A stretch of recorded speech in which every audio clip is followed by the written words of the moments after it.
Assalomu alaykum. Hurmatli YouTube kuzatuvchilari, navbatdagi oshxona yo'limizni tayyorlab bo'ldik. Sizni ko'rsatib o'tamiz. Mana общий oshxona yo'limiz joylashuv holatlari. Razmerlarini aytamiz. Razmerimiz bu chekkadan burchak chekkasigacha 4 metr joy bo'ldi. 4 metr joyning ichida mo'ka kompleks joylashgan. Orqalaridan kanalizatsiyalar chiqib ketadi. Xaladan tortmalari Solistamiz vasisiga yaxshidan qo'yilgan. Gaz plita, duxovka, mikrovalnovka, vitichkasini joylashtirib berganmiz. Tepalarigacha chiqadigan hotlarni qilib berganmiz.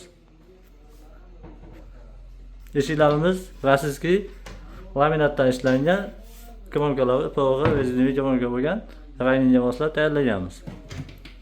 Ichki korpuslari ham vasiski laminat, oshirma-oshirlari eng yaxshisidan chiqib ketmaydigan originaldan qo'yganmiz. Hop, bu chekkaga katyollarini joylashtirib berganmiz. Joylashuvi motorlarini joylashtirganmiz. 4 metrga 240 cm bo'lgan xolodilniklari ichida bo'lgan. Xolodilnik ustini ham juda ham keng holatda qilingan, 55 cm da ichlari chuqur qilib tayyorlaganmiz.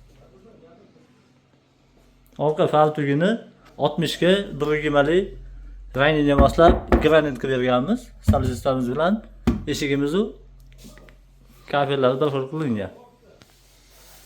Ishimizni pagonometrini 2 million 300 ming so'mdan qilganmiz.